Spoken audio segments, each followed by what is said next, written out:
You got a minute? You guys look like you spent some time at the gym. We have to. What? We're a crew.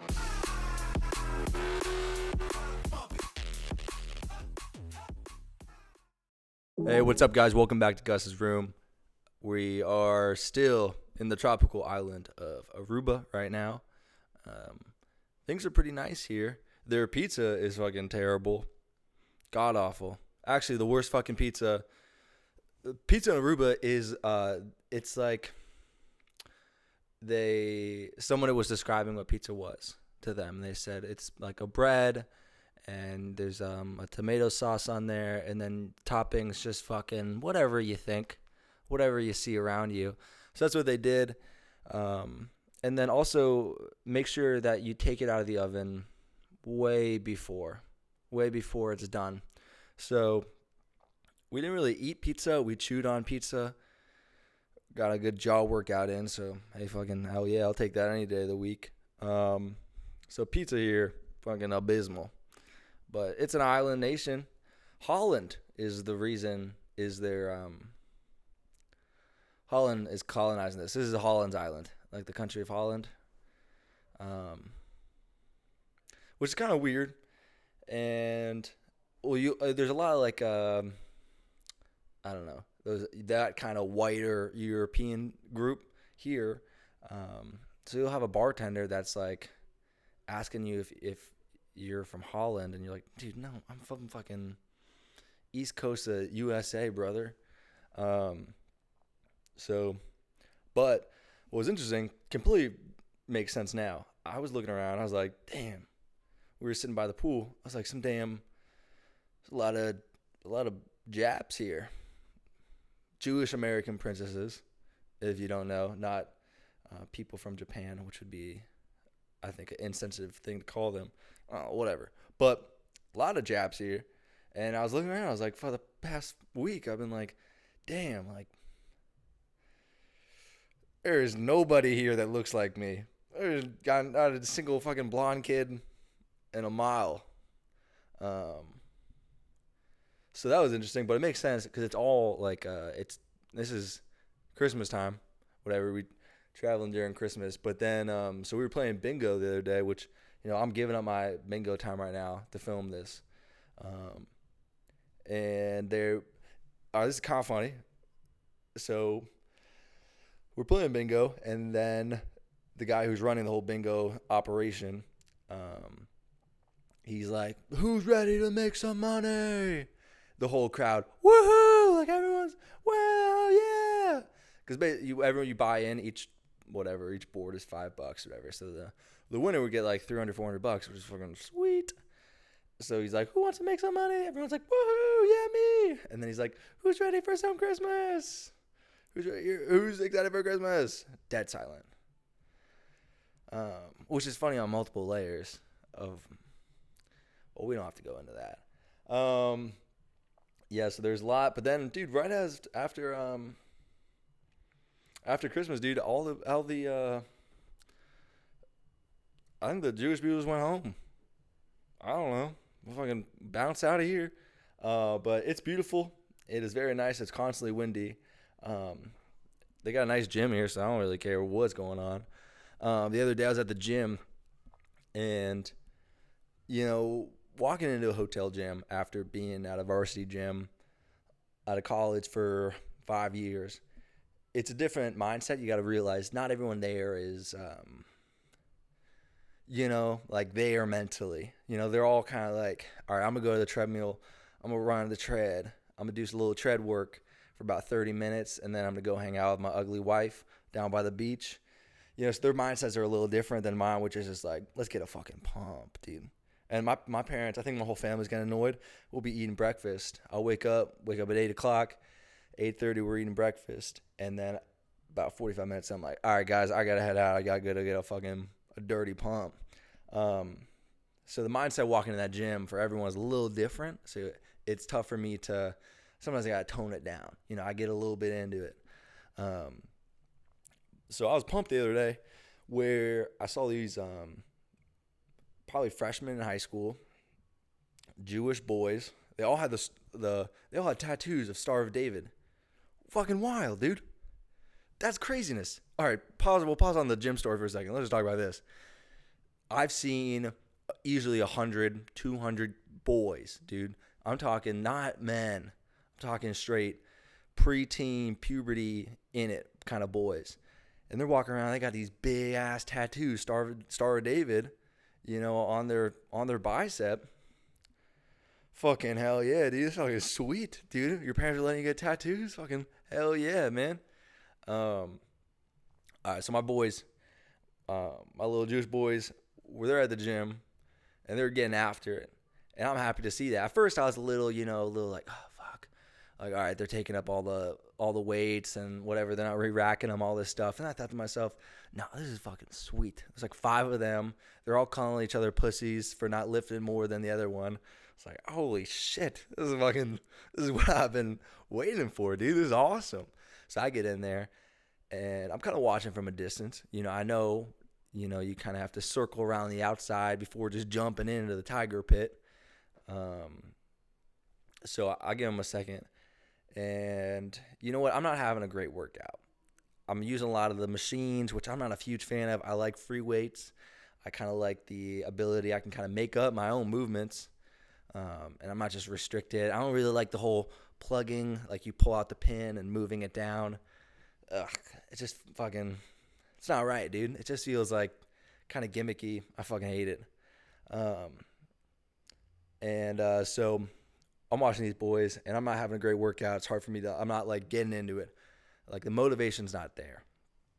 And fuck, I see one of the boys pop his top off.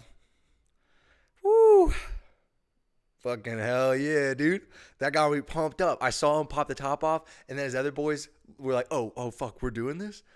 It's kind of not that gym, guys. We're near the beach, so I guess whatever, go for it.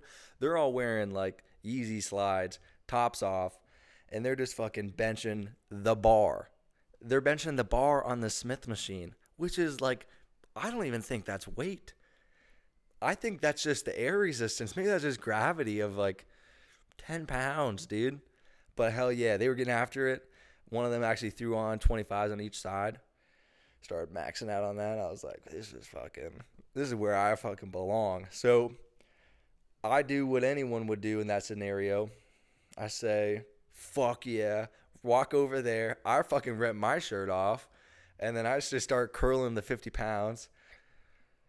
And I had the best workout I've had in months, dude. It was sweet. And they're watching me. They're doing the whole corner eye, side eye thing. Like, all right, like, what is this guy doing? Like, he's fucking lifting our goddamn body weight right now, single arm. Like, fucking, hell yeah, dude. So my favorite part about these boys is they kept on doing this thing where one of them would go bench, and then another one would go and they'd squat down, like kind of in a corner. And they were all doing this. I'm not, I don't want to stare at them or whatever. I don't want to like intimidate or nothing. But I'm trying to look in the mirror. I'm like, what the fuck are these guys doing? They do whatever, 3 reps of the bar. And they all breathe heavy. And then they walk over to the corner and squat down and like just be doing something like a little gremlin. Like, the guy from Lord of the Rings, like, my precious. What is that fucking gargle smell? No, dude. Whatever. But you know what I mean. They start doing that, and I'm like, what the fuck are these guys doing? And then I see it, and fuck, dude, I couldn't help myself but start laughing. These guys would go lift. They'd walk over, bend down, and on the floor in the corner of the gym, kind of hidden away in the darkness, was a plate of at least a pound of bacon that they had just taken from the buffet. And in between each set, these boys were fucking munching, dude. I'm talking like 4 pieces, a handful, just getting after it. And that was fucking wild to see. I don't know how none of them threw up. That's really, they each easily, without a doubt, had 30 pieces of bacon during the whole workout. But they're getting big, they're getting swole, and that's kind of what it's all about. So, I can't hate on that. So that's been good. The gym is fucking rockier. I was happy to see somebody's getting after it. You know, the youngins, the young and little boys, those are the ones coming up. And what's also tough here, so this is a colony or a territory of Holland, right? But everyone here still speaks Spanish because we're north of Venezuela, and kind of northeast of Colombia. Venezuela and Colombia are right next to each other. So we're north of both of those. But I think probably about 150 miles off the coast of Venezuela, probably. That's my estimate. So everyone here speaks Spanish, right? I don't speak Spanish. I've learned. This was a quick story. Senior year of high school, I take Spanish. Because in my high school, you had to take 2 years of language. Junior year, I take French. And, you know, no bueno. So, but I passed the class. And the professor was like, hey, Gus, you passed the class. And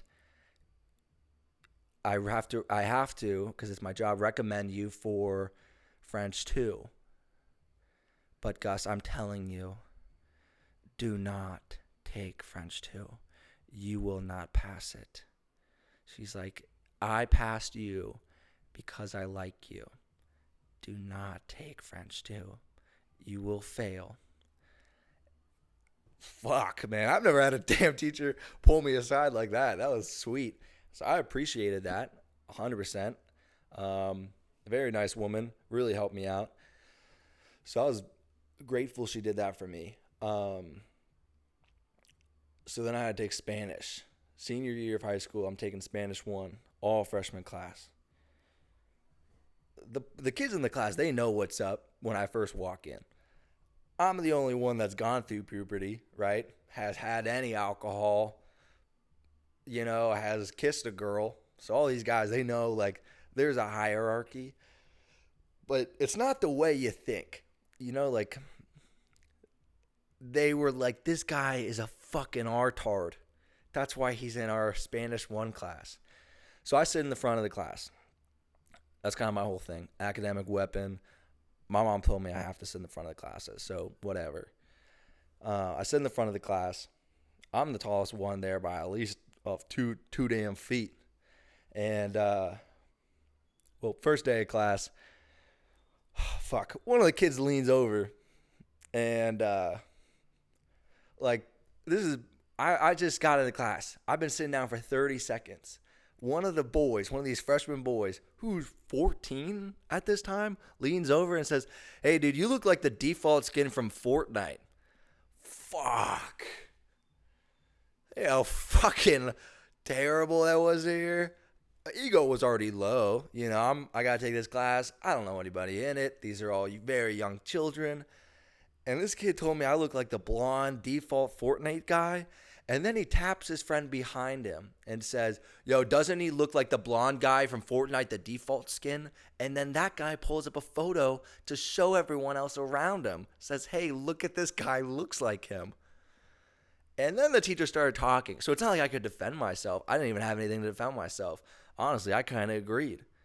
You know, this is kind of like that thing, 2 weeks ago I talked about, or a week ago, where someone commented that I looked like that UFC fighter. Like, fuck, that's like, I can't argue with that. I'd be lying if I didn't say I saw it a little bit. So that was kind of the ego was taken down a notch severely. And then the teacher had started talking, so I didn't even get, the chance to defend myself. So that class, luckily, the teacher, this is like goddamn miracle. The teacher's son I rode against, he rode at a different club. But I was I was friends with. Fucking, she just forced me through that class. Dude, I got up in front of one presentation. And it was like a group presentation where you're supposed to have like a fake conversation about like what you're doing that weekend. And I get up there and I fucking mumble through some god-awful Spanish. And I sit down and the kid gives me a fist bump. The same kid that called me a Fortnite skin. And he said, man, that was fucking hilarious. What was that, Italian? oh, God, this kid is destroying me. Like, my ego is not recovering throughout this class. And so that hurt. I was fucking, the whole class was laughing because they thought I was doing it on purpose. They thought I was some kind of damn prankster. Then last day of class, so the seniors get to go off or whatever. They leave like school 3 weeks early so they can go on their little internships. So I leave or whatever. I get there, and the teacher get there on the last day of class or whatever for me, and the teacher's like, you know what, Gus, like, it's your last day. There's no work for you to be doing here. Like, there's nothing extra for you, you know? Just go. And just to paint a picture of how big of a stud I am for people that might not believe it, the whole week before, I didn't bring, I think the only thing I brought to school was a football. For like a week straight in the last week, I was just fucking tossing around the walls, dude. There was definitely homework I needed to hand in. Didn't hand it in. Just brought the football, tossing that bad boy around. So last day of class, she's like, all right, Gus, you can get out of here. There's nothing here for you. So I'm like, fuck yeah. And she's like, tells the class, all right, everyone say bye to Gus. Like, you'll never fucking see him again. So I'm like, all right, I got to say something about it. I got to say, you know, just leave these guys with a little something. So I turn around, I'm like, all right, adios, abuelos. See you later. Give them the fucking peace sign, and I walk out. I hear them all cracking up. Whole room is fucking laughing, dying laughing. And I'm like, oh, fuck. That went fucking really good. I don't even know. I don't really get why they're laughing. I fucking said bye to them. So then I walk to my car, and I'm in the parking lot. I get about 3 steps away from my car. And I'm thinking in my mind, like, adios, abuelos, adios, abuelos, abuelos, abuelos. What the fuck does abuelos mean? Fuck. I meant to say adios, amigos, not adios, abuelos. I just said, basically, that's what I said. Audio or see you later, grandmas, and give them the peace sign and fucking dip, dude. That's crazy. So I got to my car, and I'm like, fucking no way I messed that up. Like, that was a perfect, you know, that was like a good accumulation of how the year went. Was that last time those kids will ever see me, is I just said, hey, I'll see you later, grandmas. And, fuck, I just sat in my car for a minute with my head in my hands, like, oh, man, you fucking moron. You kidding me?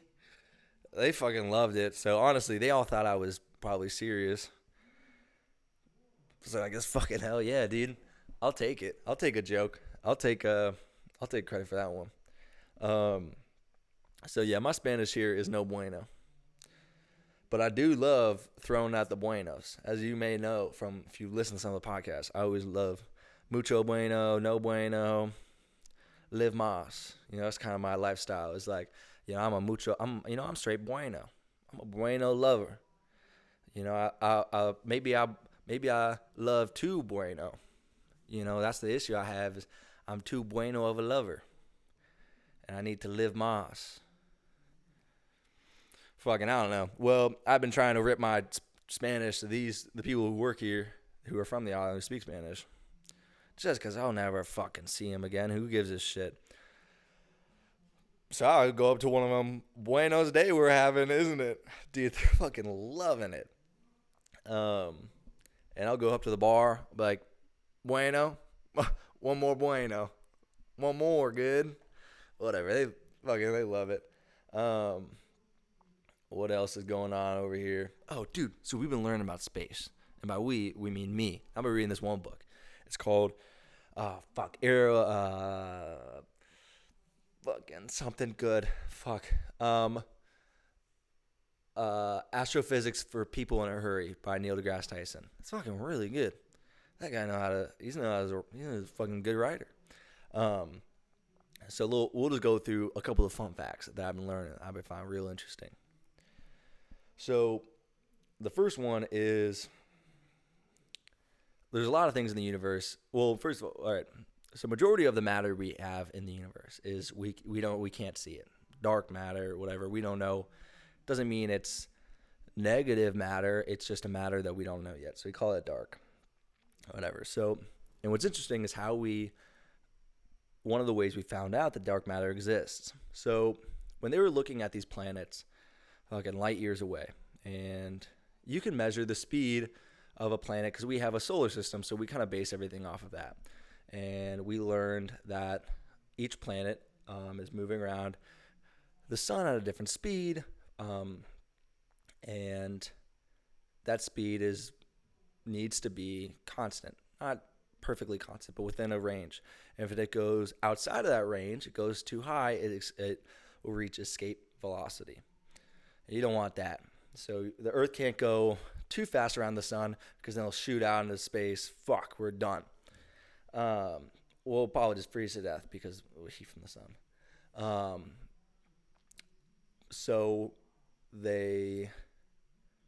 But the way that kind of calculation for what that escape velocity is based off of the mass that you're orbiting and the distance from that mass. So the sun is one mass.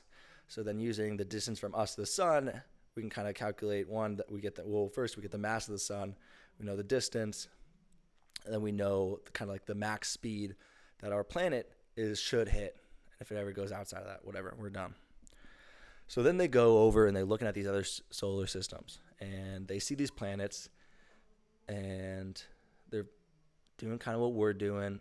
Planets or even rocks and stuff and asteroids, and they're going around and they're circulating and orbiting around a mass, and they know the mass, how big the mass is. So they know the mass of the mass, and they know the distance from that larger mass to what's orbiting it. So planet A is orbiting this one sun, star, whatever we'll call it.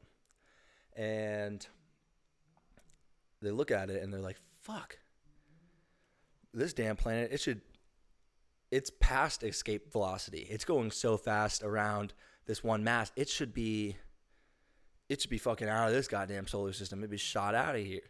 Like, how is it going this fast but staying in orbit? They calculate the mass. And there's two explanations that they talk about in the book. The first is our equation of understanding mass and distance and escape velocity is wrong. Which isn't true, because we kind of can prove it within our solar system, and we can kind of apply if it works here, it should work over there within reason. And but then we are looking at it and we're like, oh, well, there must be, and we find this in other parts of the universe. This isn't just the one solar system. So we find it in other parts of the cosmos, and we realize that the mass is a lot. There's more mass than what we can see, and that's how it can attract. So like if you have something that has a really big mass, things can spin around it fucking really a lot faster. So the bigger the mass that it's orbiting, that one planet can spin around it faster. So, and it's like these planets are spinning or going around this one mass so fast. They're going as fast as like something that would be double that mass, whatever. And so they realize then there's got to be a set of matter that we're not able to see, this gravitational pull.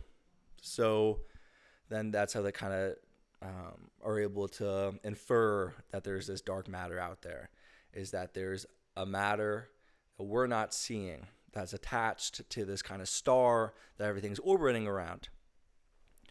And they have no fucking clue where that's coming from. And we can't detect it. You know, we don't know what's fucking there. People are getting the damn Hadron colliders, shooting shit around. Hopefully they can find something. But honestly, dude, when you think about it, like, all right, so we can only see, so there's like 2D, 3D, 4D, whatever. So just a dot on a page, 1D. It doesn't see what's around it. It's there. 2D is it can kind of see X and Y. 3D is X, Y, and Z. So you kind of move within a three-dimensional space. But then 4D or whatever, fucking we got no clue what that is. So the belief is that would be X, Y, and Z and then time. and how you would be able to visualize time, because right now we don't see fucking time. Time just passes through us. Time is just us moving through the universe.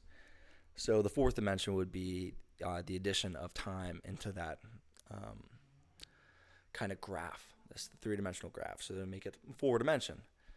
And there's no good way to visualize it that will fucking make sense. They kind of have a couple, and it'd be like the shadow of a third-dimensional cube, a hexagonal. What the fuck? It's called. Wait, hold on. We're looking it up. Four-dimension.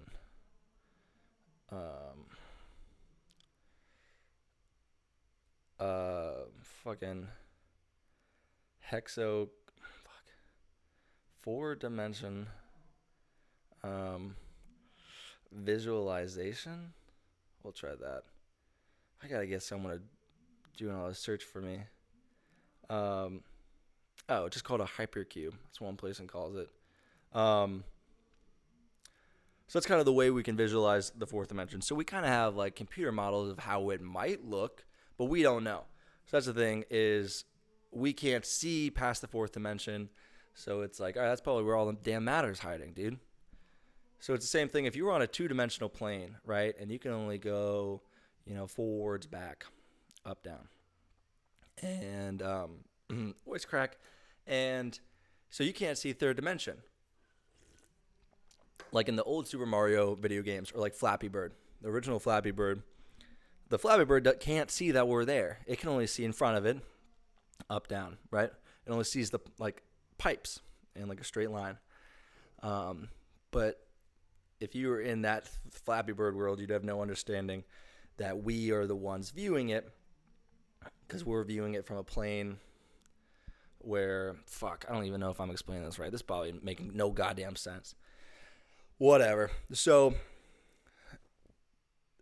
a 2D person has no understanding that the third dimension exists. So if you're applying a gravitational pull, so if you had, this is how I was kind of understanding in my brain. You're on a two-dimensional plane with a magnet, right? And you see a magnet of the opposite polarity in front of you. It makes sense, all right? The magnet's going to be pulled straight in front of you, right? But now you add in another magnet, say of the opposite polarity, but it's in the third dimension. You're not able to see it, but it's still pulling on this magnet. So it'd be pulling it in directions and ways that you can't fucking comprehend, because you don't see it.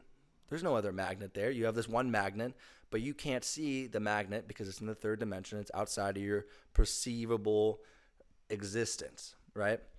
That's probably my guess from a Gus Kynass standpoint. That's probably where all that gravity is, dude. It's just in the fourth dimension. We're not able to see it. I think we can detect it one day. But that would make the most sense, dude. It's just hidden behind a curtain that we're not able to see. And we just got to be able to look through that curtain one day. All right. Second thing I learned. So, you want to know what's fucking crazy? There's all this shit out there that we can't, that is so fucking far away. And it's like, all right, we make these telescopes, and somehow we can see fucking light years away. What the hell? That's fucking craziness. Like, all right, so this is a side note to all that. Kind of quick fun fact about the sun. So it takes light 8 minutes, 8 something to get from the sun to our faces, right? So the sun could explode, and 8 minutes later, then we'd find out. We wouldn't know for 8 minutes, whatever, because the light would still have to be traveling. But for electrons that are traveling at the speed of light, when they hit Earth, they're hitting Earth at the exact moment that they left the sun. The perception of the electron, if you were in a little spaceship it's attached to the electron, and you leave the sun, you will crash into Earth at the exact same moment. You'll have no perception of those 8 minutes. Those 8 minutes don't exist to you. They exist to us because we're watching it from far away. But to you, you will leave the sun and crash into it at the exact same moment, which is fucking crazy. So we can view all this stuff really far away, right? We can view all these stars, and we have all these telescopes, and their telescopes are all made out of these lenses, just curved glass. And you're thinking in your mind the same way I'm thinking. Holy fuck, how are we able to see that far with just some curved glass, dude? Some of these things are so fucking far away. So the way we're able to do it is not by looking directly at it. And this is not for everything. This is for special cases where it's something a little dimmer that's very far away. And they have the ability where they can look at another mass, a large planet or something. And that planet is bending the space around it.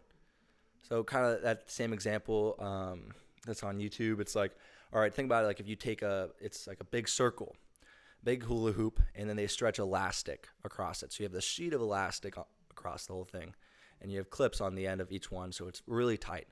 And then you put a ball in the center. Since it's elastic, the elastic is representing space, that ball is representing the mass, the planet. It will bend and move and kind of curve the space around it. And the bigger the mass, the bigger the curve. And then if you put another ball on kind of the outside perimeter, if the mass in the center is big enough, it'll create a slope of this elastic in this circle, and it will pull that little ball and it'll roll down the elastic into the center ball, which is the largest mass. All right, so we got that out of the way. So we got this large mass. It also does something fucking really sweet with light.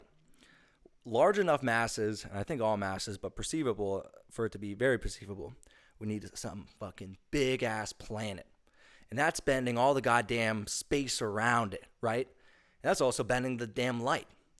So what it does is, since this mass is so big and it's bending all this fucking space around it, the bending turns into like a glass lens. The curvature of that space then can focus and kind of direct and amplify the light.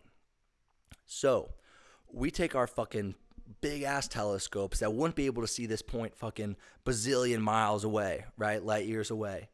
And we focus our telescope at this planet, which basically has a glass lens now around it because the mass is so big, it's bending all this space. And that little baby light is getting shined onto that planet. Kind of like the midpoint of in between us is this planet. So the light gets shined there, and we're able to see it because it turned into like a glass fucking lens focusing towards us. And that's how we see those really fucking far things away, and that's how we know they're there. Isn't that fucking craziness? If you don't think that's crazy, you're out of your goddamn mind. So that's something really exciting. That's just always been there forever. Or fucking not forever, but like really forever. So yeah, that's what I'm thinking is like, that's kind of the mindset I'm on right now. And then they find these other galaxies, and they don't know the galaxies. They can't look at the some of these more gaseous orbs or clouds.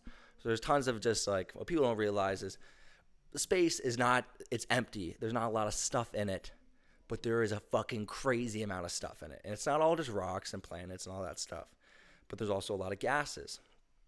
So you find these hydrogen gas clusters. So I think like, I want to say Venus.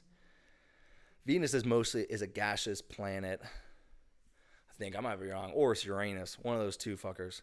And well, that's where we first discovered helium. You know, helium wasn't discovered on Earth. It was discovered on one of these planets. And then we found out, looking for it on Earth, we also have it on Earth. But it was one of the only elements that we discovered not on our planet. And so they find all these gases, but these gases, they don't permit any light. So how the fuck do we know that they're there when we're trying to look light years and light years away? Well, we'll see these gaseous clouds and these smaller orbiting systems, smaller planets that don't produce enough light for us to see them. And they'll move in front of something really bright. Then boom, we get to fucking see it. Because then we see how light passes through it, so then we can determine what the gas is and how big it is. And these other planets or whatever, we can see it pass in front of something that's a little bit brighter behind it. So that's a kind of a good metaphor. Like, you know, sometimes like you're looking really out in the distance, right? You're looking too far out. You need to see the little fucking things floating right in front of your goddamn face. And also, if you're looking for something, maybe you gotta shift your perspective a little bit. If you're trying to look for your end goal, turn a little bit, look off the side, see what else is there, because that might give you a better perspective or a better route to get that end goal. So that's fucking crazy.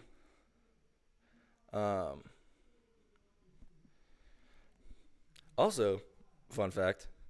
This isn't a fun fact at all. Dude, this is just more of a statement I was thinking about while I was in the water. So there's two types of guys in the world. There are guys that will have sex with a mermaid and guys that lie to you about not having sex. Every guy will have, if you ask a guy right now, hey, would you have sex with a mermaid? You'll get a guy that says yes, or you'll get a guy that will lie to you straight to your face. Every guy will have sex with a mermaid. This might sound crazy because most of my audience, I guess, is women. I didn't fucking know, and it might surprise you too. Majority of my audience that listens to the podcast is women.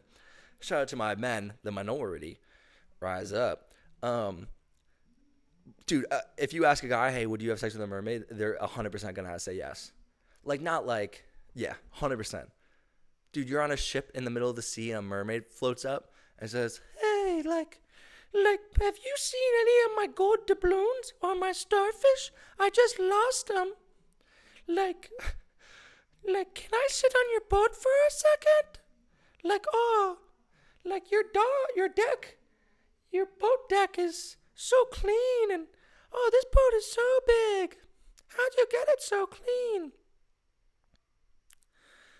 100% banging that damn mermaid, dude. Guys are freaks. That's really what I'm announcing here. I wouldn't, though. I'm the 1% of guys that wouldn't because I think that's gross. And it's basically a fish. But 99.9% of other guys, they will say, no, that's weird. That's a fish or whatever. Dude, but they're fucking lying, dude. They'd bang some damn mermaid tail. So fucking next time you're kissing a boy, just remember this guy will bang a mermaid. Your boyfriend you're laying next to at night, just remember, this guy, he'll bang a fucking mermaid. And if you're a guy, you know exactly what I'm fucking talking about, and don't you dare act like you don't. Don't you fucking dare. Goddamn disrespectful. Don't lie to yourself. Fine, lie to other people. I don't give a fuck. Lie to everyone in the whole goddamn world. The government does it to us every fucking day. Lie to everyone.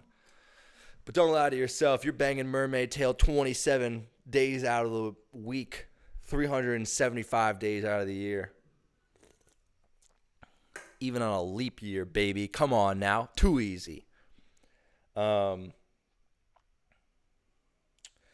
Yeah, that's kind of fucking it. I also learned I can't do a backflip on a rope swing. So that's kind of something else too that's going on.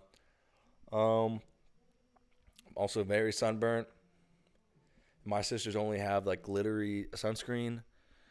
So I threw all that on today. I look like a goddamn fairy. Alrighty. Well, I appreciate you guys listening. Thank you so much. Hope everyone had a great holiday. I hope your New Year's Eve is great and you kiss someone good. Hopefully they're a good kisser. I'm going to be hanging with my dad and my mom, and we're all going to watch the ball drop. Yippee. All right. See ya.